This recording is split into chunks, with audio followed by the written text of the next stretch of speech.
بەڵێ بۆ بەردەوامبوون لە گفتووەکانمان لەسەر ئەم بیرەوەری جینۆسایدی شەنگال ئێستا زۆر بەڕێز کاک حاکم قاسم عوسمان شەنگالی کەسایەتی یەزیدی بەڕێزیان لێلا ئامادەیە زۆر بەخێر بێ کاک حاکم سپاس بۆ ئامادەبوونت بێگومان ساڵانە جەنابەت لە پرۆگرامەیە ئەگەر جنابەت تۆزێک دەنگەکە بەرزتر بێ لێن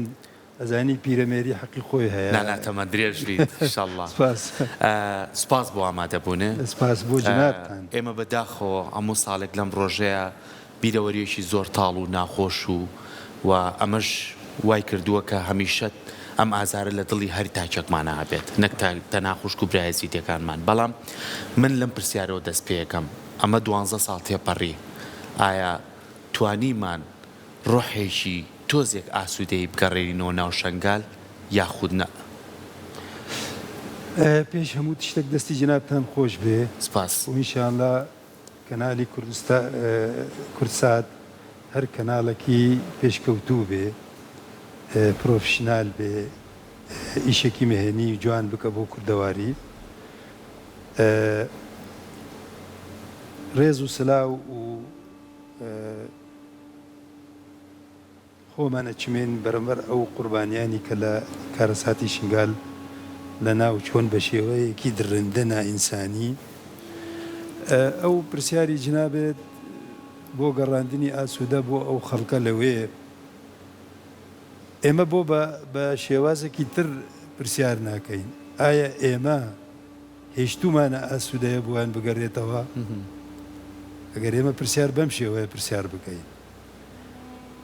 ئەوە 12 ساڵە ڕووداوی شنگال ڕووی داوە 12 ساڵە شنگال قایمەقایمی تێ نییە ئەگەر مالک بەبێ ماڵخۆ بێ جنابەت ئێستا مناڵەکان با بڵێن هەگەر وردیش نەبن گەنجیش بن ئەگەر ماڵەکە بێ ماڵخۆ بێ چی بەسەر دێت ڕای جنابێت ڕاستە ئێمە ئەم پرسیارە لە خۆمان بکەین ئەم ئیدارە نەبوونی ئیدارە کێ هۆکارە سەبەبەکە کێە کۆمەڵک ململانەی سیاسی لەسەر لەش و شەرەفی ئەو خەڵکانە پێش 2 ساڵە ئەم سال لە مؤتەمەری هەنۆڤەر لە ئەلمانیاش بەحسم کرد قسەمە بوو بەحثمە بوو موجودە لە ناو مۆبایلەکەی من بە وردی بەحسم کرد ساڵی پار ئەنجۆمەری پارێزگای مۆسل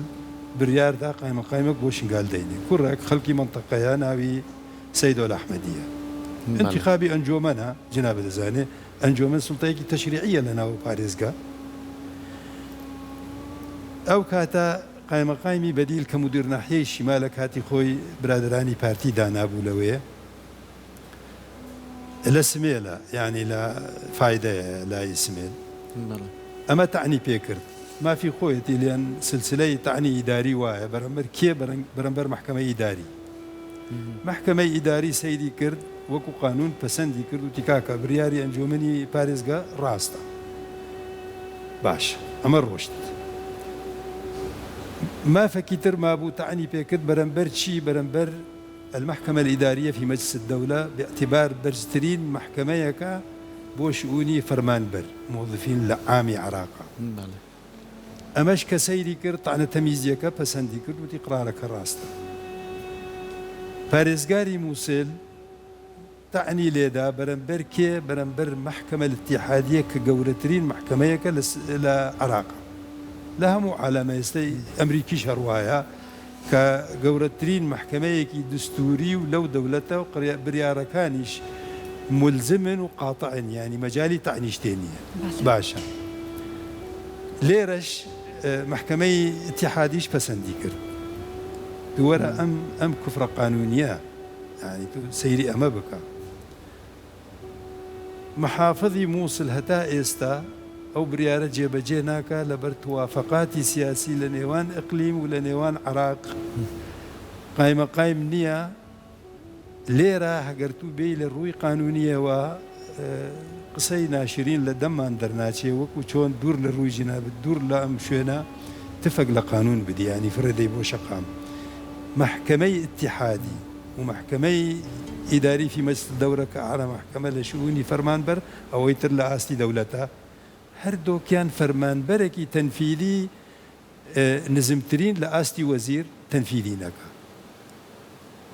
ئێمە چۆن ئاسوودە بۆ خەڵک بگەڕێنین ڕاست یعنی هەگەر تو هاتی لێرە وەرە سندۆقێکی ئەعمار بۆ شنگالیان دانا پارەیەکی زەبەڵاحی دنیا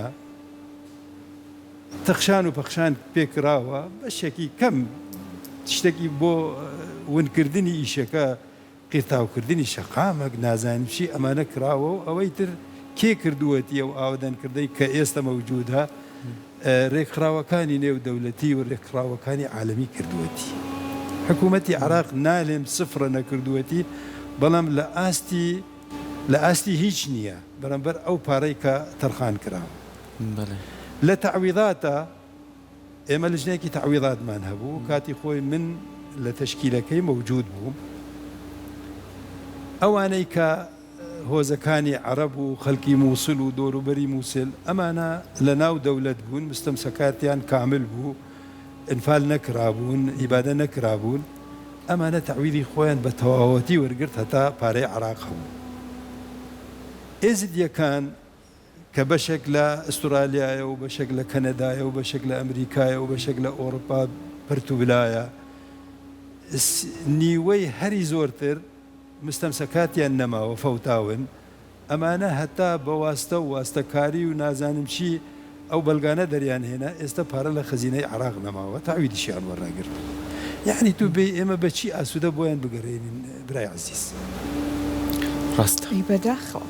جا بەڕێزت حاکم قاسم ئەگەر پێمان بڵیت ئەگەر ئیشەڵڵا ئەو لایەنە وەلا بخرێت ئەم گرفتی سیاسیە کە دروست بووە وای کردو شنگال لەو نێوەندەیە ببێتە قوربانی زیاتر ئەگەر ئەو لایەنەی چارەسەر بکرێت یەک خاڵی تر هەیە ئەوەیە کە ئەزانین ئێزدیەکان لە وڵاتە جیاوازەکان ئەژین لە عێراق سووریایە لەم وڵاتانەیە جا هەر لە خودی عێراق هەتاکو ئێستا 74 جار لە حەقیانە کۆمەڵکوژی کراوە ئەگە بەڕێزت پێمان بڵێ چۆن ئەبێ هەنگاو بنرێت بۆەوەی کە ئیشەڵڵا ئیتر ڕووداوی لەم جۆرە تاوانی لەم جۆرە دووبارە نەبێتەوە ئەم خەڵکە بەڕەسمی لە ئاستی جیهانە بناسرێت پرسیارەکەی جنابەت لە ڕووی ئینسانیەوە زۆر پرسیارێکی معقول و گونجاوە بەس ئێمە دائما دقی قانون یان دقی با بڵێن معاهداتی نێودەولەتی لە ئاستی حقوقی ئینسانە و منعی ئیبادە و ئەوانە زۆر شیرین و خۆشە ئێستا شەگەر جنابەت سەیری قانونی عقوباتی عراقی بکەی وەکو من بخوێنی قانونێکی زۆر زۆر مەبهوتە و هەموو شتێک عقوبەی بۆ داناوە بەس ئایا ئەو قانونە بە وردی و بەبێ فەرق و جیاوازی تەطبیق ئەکرێ ئێمە پرسیارەکە لێرەیە من خۆم ئینسانێکی لە لای جنابەت دانیشتوومە من ڕۆژانە دەستم لەسەر دلمە کە جارێکی تر دووبارە نەبێ لە ئێستەیە بۆ مەسلحەتی نێودەولەتی مەسلحەتی زلهێزەکان مەسلحەتی کۆمەلک دەولەتی ئیقلیمی و حتا بە خۆمانەوەش بەشێکی خۆمانەوە وا ئەخوازێ ئەم کەیسی ئیبادە ون ببێ یعنی چۆن بلێن بە خاک بسپێرن نەهێلن هەوڵێکی زۆر زۆر هەیە هەتا جنابتان ئاگادار بن جێگە لەوە دوو تسەور ئەەکەی حتا ئێمە لە ئاستی ئیقلیمی کوردستانیش ئەگەر جنابەت ئێستا سەیر بکەیت ئێمەش لەبەر شالاوەکی تری مستەقبەلی نین بۆ لەبەر ئەوە سیاسەتی زلهێزەکان دۆست نییە ئەمریکاش خۆش ئەڵێ دۆستمان نییە بەرژەوەندیمان هەیە دۆستی دایمیمان نییە یعنی ئێستا شەڕە لە سووریا لەسەر سنووری ئێمەیە بە درێژایی لە ڕبیعە هەتا بڕۆی سنووری محافظەی ئەنبار یعنی زیاتر لە 200-300 کیلومتر ڕەنگە هەبێ ئەمە تیرۆریستێکی مخەضرەم کە کاتی خۆی قاعدە بوویە و لە قاعدە نووسرە بوویە و لە ئەوە ئەحراری شام بوویە یعنی ئێمە لە مەجای شعر ئەلێن شعراء المخەضرەمین ئەوانەی کە هەردوو ئەحەدیان بینیوە سەدری ئیسلام و جاهلیە کە تیرۆریستێکی مخەضرەم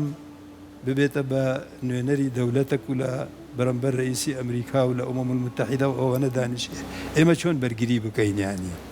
ئێزدیە فەقیرەکان چۆن بەرگری بکەن هەگەر عینی من لەبیرن تێ قەسیدەیەکی جوان بەدرخان سندیە بە ڕەحمەت بێ ئازاخۆلی کردو بە گۆرانی پەرچەشی عەرەکی نەتەویە زۆر بە قووەتە ئەلێ هەگەر شۆڕە ئەورێ بەهارێ نەباریتن ئەورێ شباتێ چ بکەم ئەس من چی بکەم هەگەر کۆترا دۆست کۆترا مەهاباتێ بکوژێ چ بکەم ئەس هەگەر شێخێ پیران بە پیرانی هەلاوێسن چ بکەم ئەس یعنی شێخ سەعیدی پیران ئەگەر 90 ساڵ بێ ئەعدامیکەن چ بکەم ئەس هەگەر مەسالحی نێودەوڵەتی بەم شێوەیە بێ پارەی قەتەر و لۆجستیاتی تورکی و ئیشەکانی ناوخۆیی هەموو دژی قەضیەی ئێزدیەکان بن من چی بکەم من چی بکەم ئەس بۆ کوێ بڕۆم و من دڵنیامە دووبارەش ئەبێ باش کاک حاکم یەکێک لەو بابەتانەی کە زۆر گرنگە هەتا ئێستاش ئەو خێزانانەی کە ئێستاش لە کەمپەکانی دهۆکن لەوێ نیشتەجێ بوون ماوەی چەندین ساڵە ئایا چارەنووسیان بەرەو چۆچێ ئایا ئەگەڕێنەوە ماڵ و حاڵیان ئایا زۆر کەسیان ئەوە بەڕێزیشە داتاو پێ زۆر کەسیان لەوانەیە ماڵ و حاڵەکە شێ بێ بەڵام وا تۆقێنراون مناڵ و ژنیان وا ترساون کچ و کوڕیان وا ترساون ئەوەی کە جەناب تێڵێت لەوانەیە دووبارە بێتەوە جارێکی تر نایانێ ڕووبکەنەوە ناوچێ هیچ ئاسایشێک نییە لەو ناوچەیە یاخود بۆچی جێگە لە ترسیش ئاسایش هەیە لەو دەبەرە من مانگی 5 کۆتایی مانگی 5 لەوێ بووم و بەیانیش ئەڕۆم لێن من بە تەما بووم ئەمڕۆ بڕۆم لێن دوێنێ خوشکەزایەکم کچی کوڕی خوشکم کوڕێکی گەنج ئەمری خوای کردووە بە دامی سەیارە من وتم ئەمە قەڵیەکی گەورەیە قەڵیەکی نەتەوەیەکە ملەتەکە بە ئەمە تەواوی کەم و بڕۆم بۆ تازیە ئاسایش جێشی عراقی لەوەیە گاردی نیشتیمانیە و پێڵێن چی پێڵێن حرس حدود و ئەوانە ئەو ئاسایشە هەیە نەنیە بەست و تشتێکی تر پرسیار بکە ئێستا ماوەیەکی کەمە سەرارەی قایمەقای منینە کۆمەڵک لە دایرەکانی شنگال گەڕاوتەوە بۆ شنگال بەبێ مەزنەی مال بەبێ قایمەقاین بەبێ ڕئیسی وحدەی ئیداری ئەی چۆن بەڕێواچ ئێستش وەڵا ئێمە مەتەلێکی کوردی هەیە لێرە بەس بەداخەوە من ئێستا لە شوێنی ڕەخنەم بە سۆرانی قسەکەم لەوێ ئەلێن وەڵای حاکم قاسم زمانەکەی گۆڕیوە بە بەهدینانیش قسە بکەم برە خوشکبرایانی من لێرە ڕەنگە تێنەگەن من ئێستا لە نێو ئەو بەرداشەمش ئێمە لە سلێمانی قسەیەکی خۆشە لێن ئاشی نەزان خوا ئەگێرێ ینی وەڵی ئیدارەی شنگال وایە جناب دەزانێ دایرەکان ئێستش سێ دایرەمان ماون بنقی ڕەشید لە بەحشیقایە بەیتەرا لە دهۆکە بنقی زراعی کە منتەقەیەکی زراعیە لەسەر بنقی زراعی لە مووسلە ئەوانەی کە گەڕاون ژماوەیەکی کەمە گەڕاون بەبێ سەرهمیان بەبێ مەزنەی مال بەبێ ڕئیسی وحدەی ئیداری ئێکاکە لەم کاتەیە فەساد دروست ئەبێ هەموو شتێک دروست ئەبێ ئەوانەی کە بەڕێەوە چێ بەس خوا یارمەتی ئەدە و بەڕێواچی ئەمەیە ئێستا هەگەر جنابت بێی ئێمە بین پرسیارە ئەسلیەکە پرسیار بکەین کە ئێمە ئەڵێن ئاسایش نینە ناگەڕێن نە جارێ ئاسایش بە سەفحەیەک داینین باشە ئەم خەڵکانەی کە ئێستا ماون لەوێ کە 110,000 کەس لە مخەیەماتمانە لە 13 مخەیەماتی بادینان و کە 160,000 لە ناو شقەکان و هەیکەل و باخ و نازانم چی ماون لە داماوی خۆیان ئەمانە ئێستا هەگەر ئەوانەی کە گەڕاونش بۆ نەمونە لەسەر تەوقیعەکی قایمەقایمی بەدیل کە لە فایدە دانیشێ من خۆم ڕۆشتم بە تەما بووم معاملەی تعویضاتی خۆم بکەن دوایی وازم لێ هێنا بە سەراحەت محامیەکم دابین کرد وازم لێ هێنا لەسەر تەوقیعەکی قایمەقایم لە شنگال لازم بێتە فایدە 100 و تقریبا 6 کیلومتر بێ لەسەر ئیمزایەکی قایمەقایم سلفەیەکی زراعیم هەیە لازم بێم مووسل معاملە بکەم بە واستا لێن مەسرەفی زراعی لەسەر مەسرەفەکی مووسلە ئەو دائیرانەی کە گەڕاونش بۆ ئەوێ بێدەستلاتن بۆ بێدەستلاتن لێ ڕئیسی وحدەی ئیداری نینە جناب دەزانی خۆ ئێستا گەر شاری سلێمانی ئینشاءالله ئاوادان بێ لژنەی قایمەقایمە نەبێ سەیری خواردنی مەطعەمەکان نەکە، تجاوزاتی خەڵک نەکە، محاسبەی فەرمانبەرەك چی بەسەرتێ. ئێستا کوردستان ئەلێم کوردستان کەنالی کورسات ئەگەر بەرێوەبەر نەبێ چەند ڕۆژێک ڕەنگە لە باشی خۆتان بەرێوە چێ بەسەر خەڵل تێکەوێت. ڕاست مەسەلەکە لێرەیە، مەسەلە هەمووی لە ئەمنیەت نییە. زۆر باش. جا بێگومانە زانین لە پاڵ ئەوەی ئەبێ ڕێگەوبان چاک بکرێ، بیناکان، دایرەکان هەموو ئەمانە واتە هەیکەلی شارەکە یان دەڤەرەکە ئەبێ ئیشی لەسەر بکرێ، لەگەڵیشە ئەبێ کار بکرێت لەسەر ئەوەی کە دەرونی تاکەکان چاک بکرێتەوە، تیمار بکرێ، هەلی کار بۆ گەنجان دابین بکرێت بۆی کە دڵیان بە خاکەکەیان خۆش بێت لەوێ بمێننەوە سەرباری ئەو ترسەی کە بەڕێزە دوتت هەرچەند هیوای دڵی هەمومانە قەت کوردستان وە کورد ئەوە نەبینێتەوە. بەڵام ئەمانە تا چەند کاری بۆ کراوە، ئایا هەلی کار دروست کراوە، ئایا بۆ نمونە هیچ شوێنێک هەیە بۆی کە کار لەسەر دەرونی بەتایبەت ڕزگار بۆ کچەکان بکات، ئەوانەی کە دەستدرێژی کراوەتە سەریان کار ئەکرێت بۆ ئەم لایەنانە؟ خوشکی من زانی دائما ئێمە هەگەر مەسئلەیەکی ڕیاضیات حل بکەین لازم ئێمە بین ئەسلەکە ئەسلی مەسئلە تێبگەین هەتا بتوانین حلیکەین. ئێمە ئەو ئەسڵەی بەحسمان کرد، ئەو ئەردیەمان نییە هەتا ئێمە بتوانین بین ئیش بکەین. یعنی دوو کاتێک لە قانونی ئیداری فەڕەنسی ئەلێن هێبەت الدەولە فی ئیدارەتیها، هێبەتی دەولەت لە ئیدارەی دەولەتە. هەگەر هاتوو ئیدارەت نەبێ، هەگەر هاتوو کۆمەڵک دەوائری ڕێک و پێکت نەبێ ئیشی خۆی بکە، ئێمە هەمووی وەکو کۆئەندامی لەشی ئینسانێک ڕەبتە لەگەل یەکتر. هەگەر ئێستا بۆ نەمونە ئێمە ئیش لەسەر بکەین، ئیدارەیەکی جوان و ڕێک و پێک لە شنگال دروست ببێ، ئەو سندۆقی ئەعماری شنگال ئاوەدان بکرێ، پارە بۆ خەڵک بگەڕێ، ئەو کاتە خۆی لە خۆی بە ڕێزانی وەکو جنابتان ڕێکخراوەکان بیر لەوە ئەکەن کە چۆن ئازاری ئەو خەڵکە کەم بکەن. باش کەواتە حاکم قاسم بە پێی وتەکانی بەڕێزت ئەوەنەی من و هاوکارم سەرکۆ پرسیارمان لە بەڕێزت کرد، هەموو ئەم کێشانە بەوە چارەسەرەکرێت کە لە ڕووی بەڕێوەبردنی شوێنەکە شنگالەوە کاری بۆ بکرێت، ئەم با بڵێن نەبوونی مقامیەتە چارەسەر بکرێت. ئێستا کاتە با من یەک پرسیاری تر لە بەڕێزت بکەم کە ئەمە لەوانەیە بەشێکی زۆری بگەڕێتەوە بۆ هەوڵەکانی کەسانێک وەکو بەڕێزت و هاوڕێکانت کە ئەهلی قەڵەمن، دەنگێکی بەرزترتان هەیە تا ڕادەیەک، ئێوە خۆتان تا چەند هەوڵتان داوە یان ئەتوانن هەوڵ بن بۆی کە دەنگتان بگەینە دەرەوەی سنوورەکانی ئەم وڵاتە کە بەداخەوە خۆی ئەوێت دەنگی ئێوە نەبیسێت، بیبەنە دەرەوەی عێراق لە دادگا نێودەوڵەتیەکانە، تا چەند هەوڵێکی وا بووە. وەکو ئێزدیەکان وەکو خێرخوازی ئێزدیەکان وەکو بەڕێزتان ینی وەکو بەشێکی ڕەسەنی محتەرەم لە ڕەوشەمیرانی کورد حتا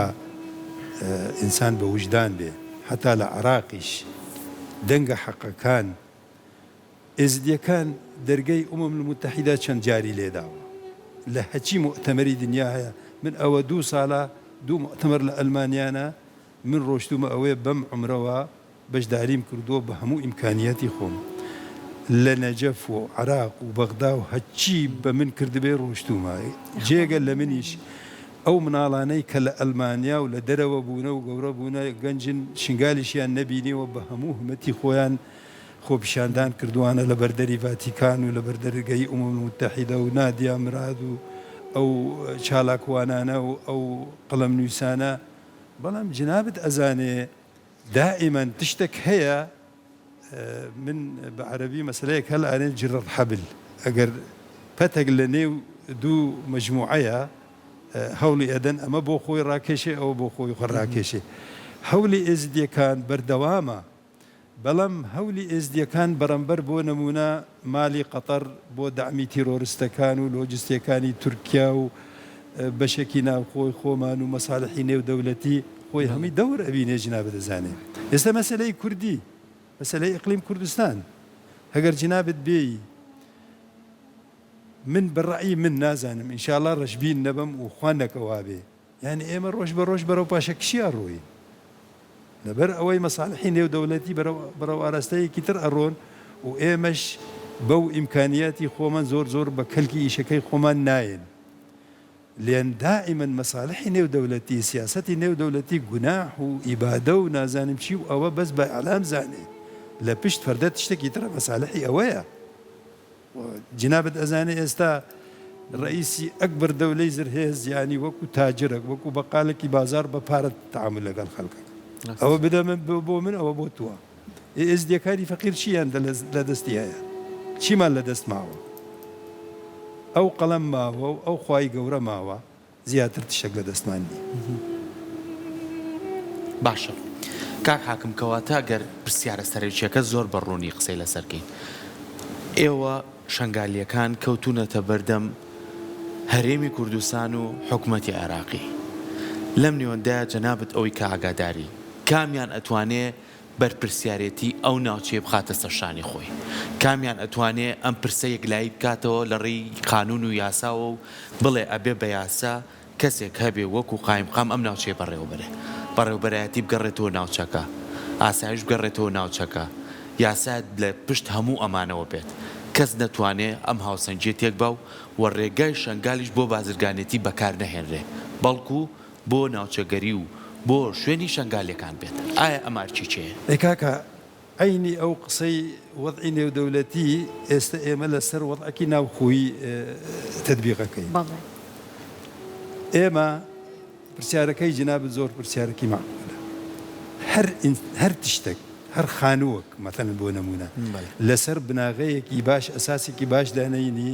مەسیرەکەی چیە ڕۆخانە کاتی خۆی هاوارمان کرد بەڵام بەشێک لە برادرانی خۆمان ئەو کاتە ئەیانوت کاکە ئەمە دژی ڕێبازی فلانە و دژی نازانم کێ باشە ئێمە ئەو کاتەمان وت کاکە شنگال قەضایەکە سەر بە عێراق تابعی منطقەی مادەی 140 مادەی 140 لە دستوری عێراق ئێکلا ببێ ئەو کاتە منطقە دابڕاوەکان بە عام ئێکلا ئەبن ئێمە ئێستا جێگە لە شنگال لە سەدا 51 منطقە دابڕاوەکان لە دەستمانداوە برا ئێمە ئەو مەساڵحە تەسکانە کە قایمەک لە لای من دانیشێ مەفروضە لەسەر مەسلحەتی کوردیش نەک لەسەر مەسلحەتی ئێزدی مەسەلەکە لێرەیە برا کێ ئەو بیری جنابەت بکە کێ ئەو بیری جنابەت بکە مەسلحەتی خۆی بەلایەک دەینێ و مەسلحەتی شنگال و دەبەرەکە لە بەرچاوی خۆی داینێ کێ وایە بینێ ڕاستە ئێمە دەستخۆشی لە جەنابتەکەین سپاسی جنابتانەکەم بەس پێش کەسێک بووی کە وەکوی کەسێکی شنگالی کەسێکی زیدی هەمیشە بە ئەرچی خۆت زانیوە و لە ماوەی ئەم چەندین ساڵەشە هەوڵی تەواوی خۆتداوە لەسەر ئاستی هەرێم بێ لەسەر ئاستی عێراق بێ لەسەر ئاسی نێودەوڵەتی بێ لە کۆمەڵێک بابەتی زۆر گرنگا بەشداریت کردووە کام پرسە بە جیهانی بناسیێنیت و ئەمە جێگەی دەستخۆشیە بۆ جەنابەت هەمیشە پاڵپشتێکی باش بیت ئیشەڵڵا تەمەندرێژیشە بیت هەتا تۆ بمێنیت و بتوانی لە ڕێگەی ئەو قانون و یاسایانەی کە جەنابەت شارەزاییت هەیە گەورە تەمەنی جنابتانیش درێژ بگۆ و کۆمەڵک سەرکردەی بەڕێزی وەکو مام جەلال بۆمان بێنێ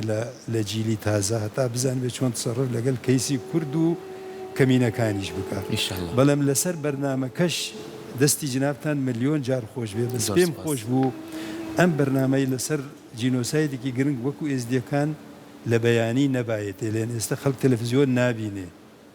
لە مقابلەیەک چەند کەسێک وەکو دیبێتێک لەسەر کردبە هەتا خەڵک سیر کردبایە قسەکەی جەنابەتەوە کاک حاکم بەڵام بەهۆی ئەوەی بەرنامەی ئێمە لەم کاتەیە بڵاو ئەکرێتەوە کاتەکەی 9 بۆ 11 بەیانیە ئێمە ئەم دەرفەتەمان بە سوود وەرگرتبووی کە میواندارێتی بەڕێزت بکەین لە ساڵانی ئایندا ئینشاءڵڵا ئێمە بەرەو خۆشی بڕۆن ڕای کەنسێکی وەکو ئەمە وەکو هەڵەبجا وەکو ئەنفال وەکو بەرزانیەکان وەکو فەیلەکان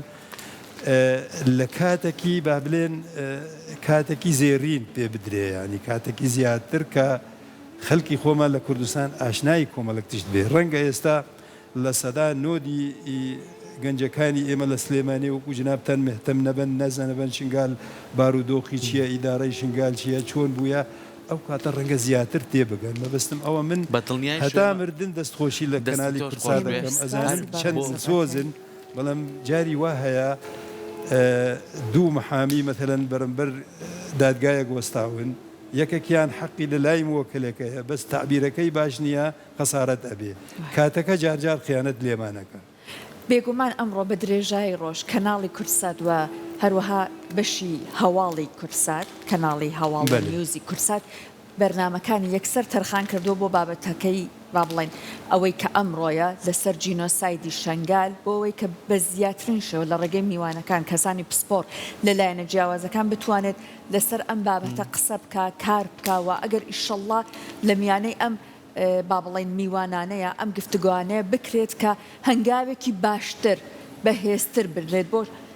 چارەسەری ئەم هەموو خەموو کێشەیە هەردوجاریش ئێمە لە تۆڕە کۆمەڵایەتیەکان لە پیجی سەرەکی خۆمان ئەزانم جنابتان بە 100 قات لە من دڵسۆزتر من باش ئەزانەتکایە ئەزانم لە دل و دەروری جنابتان ئەو خوشک و برای خۆتان لەوەیە مەبەستم ڕخی من لە ئیدای جنابتان نینە بەس لە کاتەکە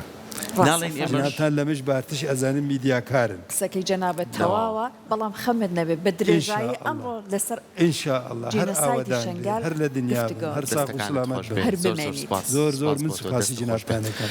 خۆشەویستان